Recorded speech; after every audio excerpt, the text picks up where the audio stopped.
एक वन था। उस वन में ऋषि मुनि लोग का बस्ती था। सारे ऋषि पत्नियों ओ श्री राम जी का वो लोग बहुत बड़ा परम भक्त थी। एक दिन सारे ऋषि मुनियों नदी स्नान करने गया था। सारे ऋषियों मुनि स्नान करके लौट रहा था। लौटते वक्त देखता है कि सारे पत्नियों लोग श्री राम जी का पूजा कर रही थी। ऋषि मुनि अपना पत्नियों लोग का पूजा देखकर वो लोग क्रोधित हो जाता है और कहता है कि तुम लोग श्री राम जी के पूजा कर रही हो। तुम लोग के खाने के लिए भोजन पहनने के लिए वस्तु श्री राम जी दे रहा है और ना तुम लोग का पतियों दे रहा है। अगर तुम लोग का पूजा करना है तो अपना पतियों को पूजा करो। पति तो परमेश्वर होता है।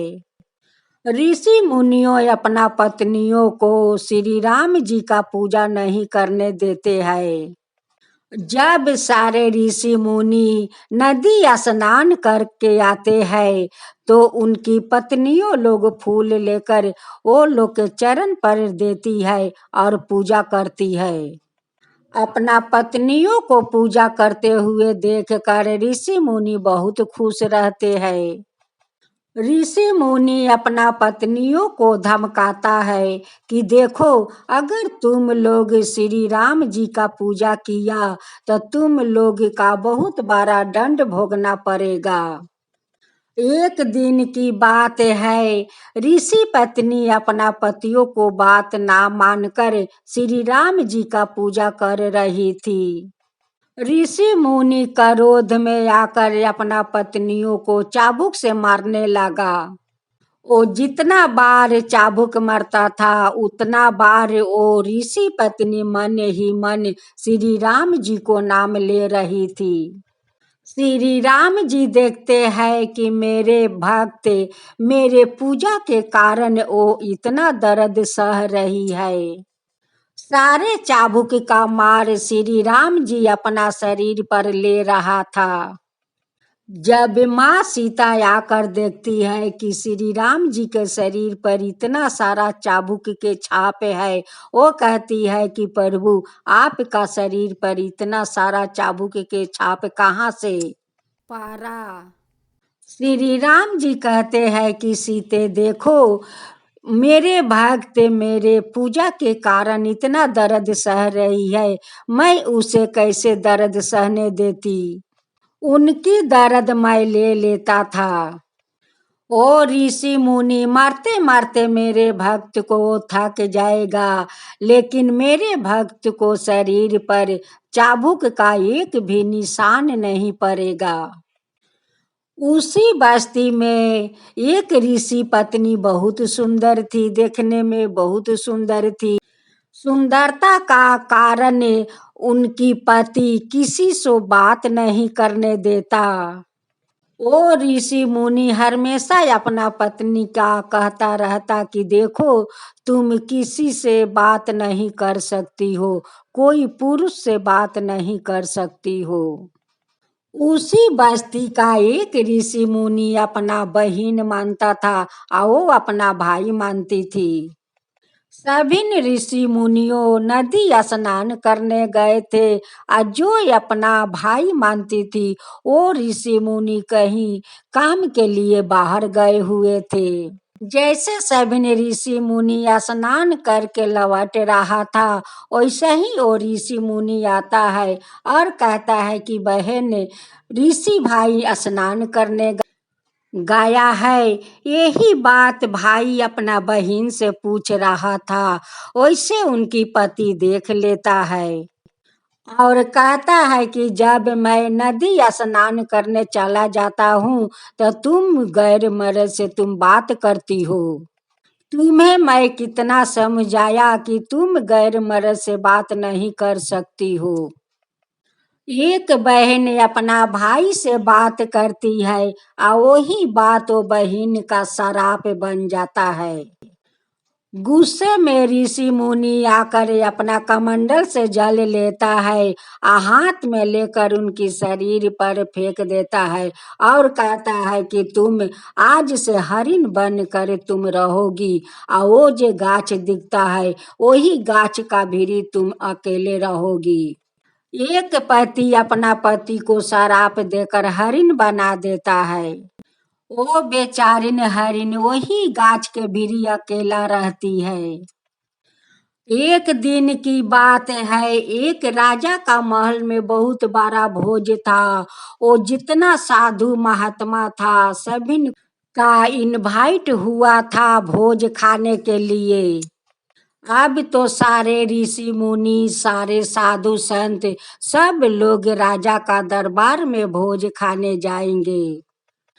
सारे ऋषि पत्नियों आपस में सलाह मशवरा करती है कि ये लोग तो सभी लोग चला जाएगा भोज खाने, हम लोग श्री राम जी का माटी को प्रतिमा बनाकर बहुत धामधूम से पूजा करेंगे। सारे ऋषि मुनियों राजा का दरबार में भोज करने चला जाता है। इधर सारे ऋषि पत्नी लोग मिलकर माटी को श्री राम जी को प्रतिमा बनाती है और माँ सीता को प्रतिमा बनाती है। श्री राम जी को स्वयंवर रचाएगी और बहुत श्रद्धा भक्ति से श्री राम जी की वो लोग पूजा करेगी। वैसे ही श्री राम और माँ सीता वही वन में घूमते घूमते चले आते हैं। आकर देखते हैं कि देखो ये लोग कितना सुंदर स्वयंवर रचाया है, लगता है कि कोई भगवान का ये लोग पूजा करती है। श्री राम जी कहते हैं माँ सीता को कि चलो देखते हैं कि कौन भगवान का ये लोग इतना सुंदर पूजा पाठ करते हैं। जब वो लोग सामने आकर देखता है तो कहता है कि ये तो हम लोग का प्रतिमा है, हम लोग का ये लोग पूजा कर रहा है। सारे ऋषि पत्नियों श्री राम जी को और माँ सीता को देखकर बहुत खुश हो जाते हैं और सभी ऋषि पत्नी श्री राम जी को चरण छूकर प्रणाम करते हैं, माँ सीता को चरण छूकर प्रणाम करते हैं। श्री राम जी तो वो लोग का श्रद्धा भक्ति देखकर बहुत प्रसन्न हो जाते हैं। सारे ऋषि पत्नी कहती है कि हे श्री राम जी, आपको तो मैं परम भक्त हूँ, लेकिन मेरे पति लोग तो आपका पूजा नहीं करने देते हैं। वो लोग कहता है कि मैं तुम लोग का भगवान हूँ, पूजा करना है तो अपना पति को करो, पति तो परमेश्वर भगवान होता है। वो लोग अपना पूजा करवाते हैं। हे श्री राम जी, वो लोग अपना पूजा करवाते हैं। सभी ऋषि मुनि भोज में गए हुए हैं। आज हम सभी मिलकर आपका पूजा करते हैं और आपको स्वयंवर करेंगे। सारे ऋषि पत्नी कहती है कि हे श्री राम, ये बस्ती में आकर आप तो बस्ती को धन कर दिया, भगवान धन कर दिया। इधर श्री राम जी अपना भक्त लोग से बात कर रहे हैं और उधर माँ सीता घूमते घूमते इतना ऊंचाई पर चली गई, इतना ऊंचाई पर कि माँ सीता को पता नहीं चला कि मैं कितना ऊंचाई पर उठ गया हूँ। अब तो श्री राम जी सारा वन में सीते सीते कह कर पुकार रहे हैं, लेकिन सीता को तो आवाज नहीं जाता है। इतना ऊंचाई पर माँ सीता उठ गई है कि श्री राम जी को पुकार उन तक पहुंच नहीं पाता है। श्री राम जी सारा वृक्षों से पूछता है, जंगल झाड़ियों से पूछता है कि आप लोग मेरे सीता को देखा है, आप लोग मेरे सीता को देखा है। कोई नहीं कहता है कि आपको सीता को मैं देखा है। एक नागिन अपना नाग से क्रोध होकर 7 दिन से एक गाछ पर बैठी हुई थी। वही नागिन देखती है कि माँ सीता तो बहुत ऊंचाई पहाड़ पर उठ गई है। जब नागिन श्री राम जी को देखती है तो गाछ से नीचे उतर जाती है और कहती है कि हे श्री राम, आप अपने सीता को खोज रहे हैं। श्री राम जी कहते हैं कि हाँ नाग माता, मैं अपना सीता को खोज रही हूँ, ना जाने मेरे सीता कहाँ चली गई है।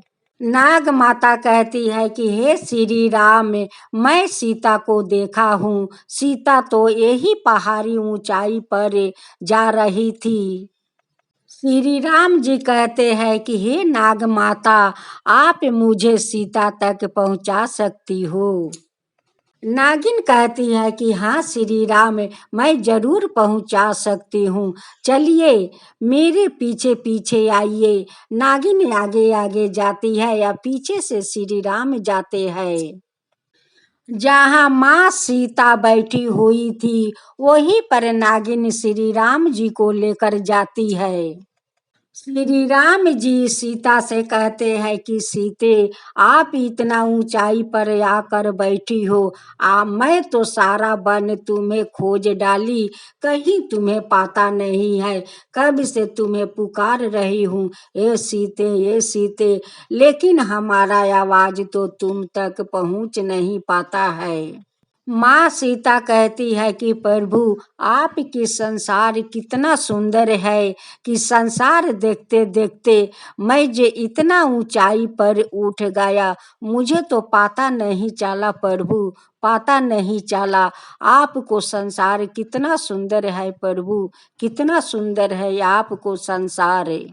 श्री राम जी अपना सीते को लेकर वही नाग माता के साथ आते हैं। नाग माता आकर वही गाछ पर फिर से जाकर बैठ जाती है। श्री राम जी कहते हैं कि नाग माता, आते वक्त आपको यही गाछ पर देखा था, फिर जाते समय आप गाछ पर उठकर बैठ जाती हो, क्या बात है नाग माता, बताइए क्या बात है। नागिन कहती है कि ये श्री राम, मैं क्या बताऊं, मेरे नाग तो हमेशा गुस्से में रहते हैं, हमेशा हमसे झगड़ते रहते हैं। उस लिए मैं घर छोड़कर आज 7 दिन से यही गाछ में बैठी हूँ, लेकिन एक बार नाग मुझे खोजने नहीं आया कि मेरी नागिन कहाँ गई कहाँ नहीं। वो मर गई या है नहीं, कभी खोजने नहीं आया श्री राम जी, कभी खोजने नहीं आया। मैं मरी हूँ यह बची हूँ। माँ सीता कहती है कि नाग माता, आप गाछ में से उतरिए या मेरे साथ अपना बस्ती में चलिए। आगे आगे नाग माता जाती है या पीछे से श्री राम और माँ सीता जाती है। जैसे श्री राम और माँ सीता नाग बस्ती में पहुँचते हैं, वैसे सभी नाग नागिन लोग सिर झुकाकर प्रणाम करता है। वो लोग कहते हैं कि हे श्री राम, हे माँ सीते, आप लोग हम लोग का बस्ती में आकर हम लोग का तो वन आप धन कर दिया है, धन कर दिया है। श्री राम जी नाग देव से कहते हैं कि नाग देव, देखिए नाग माता से आप क्यों गुस्सा रहते हैं और क्यों झगड़ा करते हैं। नाग देव कहते हैं कि हे श्री राम, मैं नहीं गुस्सा करती हूँ, ये नागिन को तो हमेशा नाक पर गुस्सा रहता है, जब मैं बाहर से आती हूँ तब उन्हें गुस्से में देखती हूँ, कभी तो अच्छा से बात नहीं करती है, वो हमेशा गुस्सा में रहती है, हमेशा मुझसे लड़ने के लिए अपना सिर उठाकर रहती है। भगवान, हमेशा अपना सिर उठाकर रहती है। हाँ सीता नाग माता से कहती है कि माँ देखो, माँ सभी पति पत्नियों में थोड़ बहुत तो लड़ाई झगड़ा चलते रहते हैं, थोड़ा थोड़ा झगड़ा लड़ाई लेकर कोई गुस्सा करता है, कोई घर छोड़कर बाहर जाता है। नाग माता बताइए।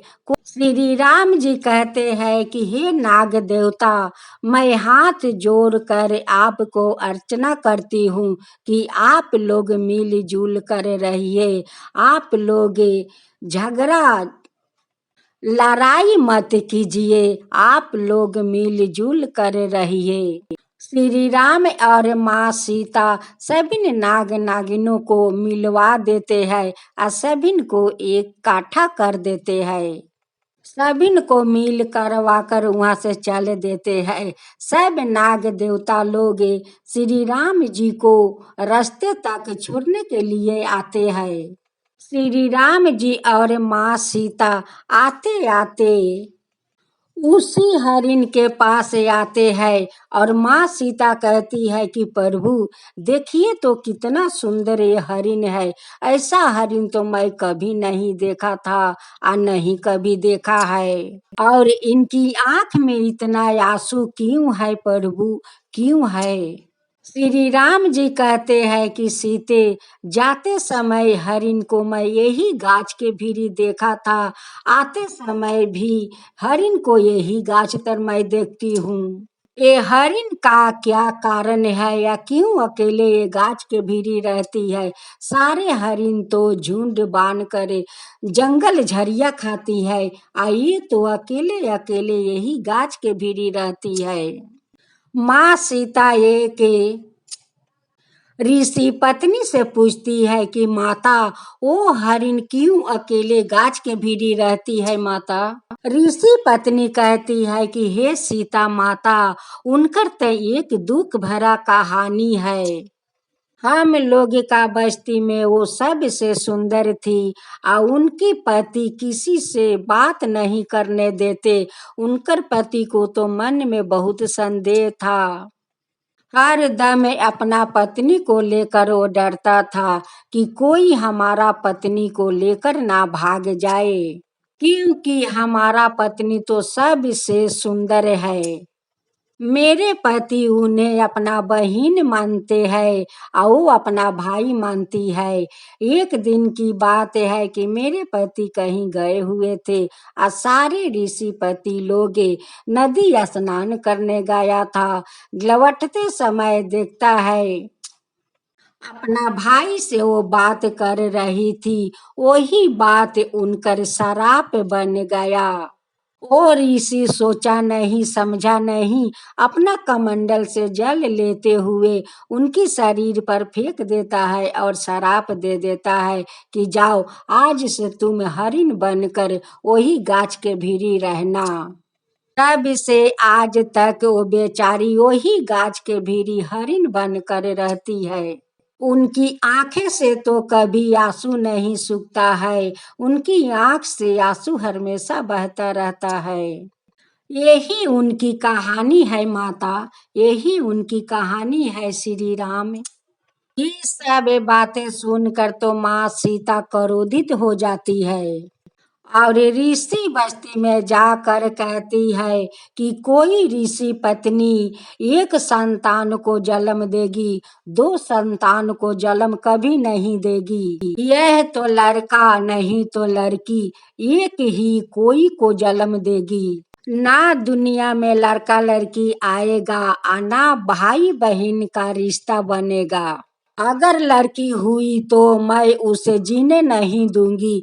ये बात सुनते ही ऋषि मुनि लोग आकर माँ सीता को पैर पकड़ लेते हैं और माफी मांगने लगता है। हे माँ सीते हमें माफ कर दीजिए, माफ कर दीजिए, ऐसा अनर्थ मत कीजिए माँ सीता, ऐसा अनर्थ मत कीजिए। माँ सीता कहती है कि एक बहन अपना भाई से बात करती है और बात करने के कारण से उनकी शराप मिल जाता है।